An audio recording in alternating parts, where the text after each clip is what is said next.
Hello everybody, it's the first Sunday in November and we're here again, friends of Jesus. In November, we've said we're talking about dreams, different people that dreamt in the Bible. And as we always do, we will learn about it and we'll learn lessons from the story. And yes, we are here. My name is Dr. Abby and I've got with me here Tito and Dolapo and Tisha. Yes, we're all here, friends of Jesus. And what have we got in our hands? The Bible. Yes, we always have the Bible because any story that Dr. Abby tells you from the Bible, you need to go back into the Bible and read. Make sure that it's true. And you can even come up with more lessons than Dr. Abby has come up with. So today we're talking about a man who not many people know. It's in Genesis. We all have our Bibles open to Genesis chapter 20 from verses 1 to 7. And the man's name is Abimelech. He was like a king in the town of Gerar. So how many people know Abraham? Yeah, we all know Abraham. So Abraham was moving from one place to the other with his wife. The name of his wife is Sarah. And he got to Gerar and he wanted to settle down for a while. Now, because in those days, the king can marry anybody that he wants to marry. So Abraham was afraid that if the king wants to marry Sarah, and the king knows that Sarah is his wife, the king might kill him or hurt him. So Abraham begged Sarah and said, "Can you pretend to be my sister? Don't say you're my wife." So when the king heard that, oh, we have a gentleman in the town, Abraham, and he came with his sister because he didn't know Sarah was Abraham's wife. So he took Sarah as a wife for himself. So he took Sarah to his house. And then he was dreaming. But Abimelech was a good man like you and I, friends of Jesus. So he actually thought Sarah was Abraham's sister, not wife. So to him, he did what was right. And so when he was sleeping and he was having a dream, and that is what we're talking about, dreams, the way God talks to us in our dreams. He was dreaming and God appeared to him in the dream and said, I'm not happy with you. You've taken that man's wife, and I'm going to deal with you. I'm going to punish you, punish your wife, punish, da, da, da, da, da. And he said, God, please, you know that I didn't know it was his wife. I'm a very righteous man, and I did it with a good mind. I'm going to return her back to her husband in the morning. I didn't know.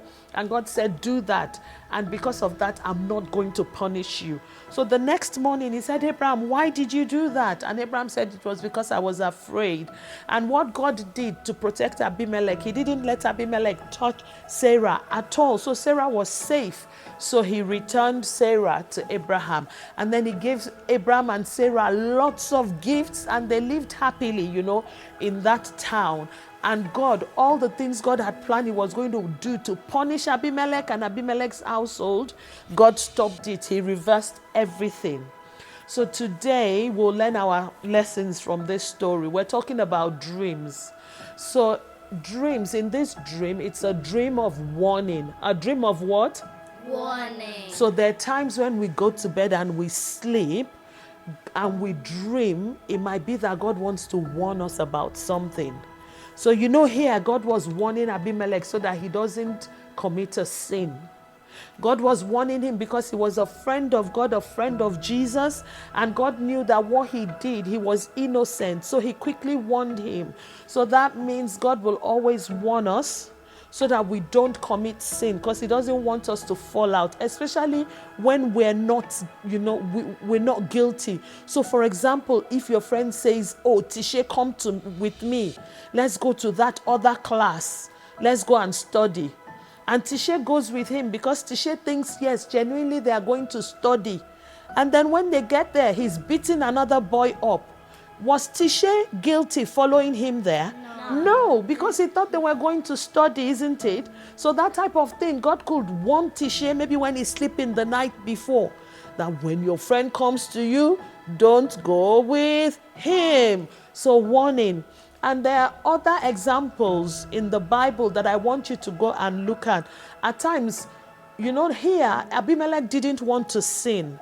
and God made sure he didn't sin. There are times when we want to sin, but because we're friends of God, God will help us so that we don't sin. So, for example, Dolapo's big brother, maybe he annoyed Dolapo and he took Dolapo's ice cream, and Dolapo is there. And when he's sleeping, I'm going to do X, Y, Z to him so that it will be very painful. Because Dolapo is very angry and Dolapo wants to retaliate. And Dolapo is sleeping and God says, Dolapo, don't do that. Leave him to me. I will correct him myself. So God is warning Dolapo. Dolapo wants to sin, but God says, Dolapo, don't sin. Yeah, that's another way God warns us in our dream. An example of that is one man called Laban. He was very angry with his nephew Jacob, and he was running after him. He was going to deal with him, and God said, don't do it. Another example of dreams where God warns us, yeah? There is Pilate. Pilate was the man who made them kill Jesus. He was the one that ruled that Jesus should go and be killed, yeah? And his wife dreamt that Jesus was innocent. And she quickly sent word to Pilate, her husband, don't let them kill him. He is innocent. Now, unlike Abimelech, when God warned him, he listened, didn't he? Also, Laban, when God warned Laban, Laban listened. When God warned Pilate, he didn't listen.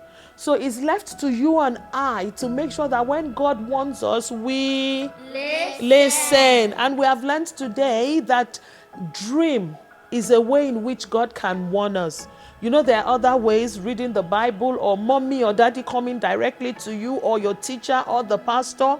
But we're talking about dreams in the month of November.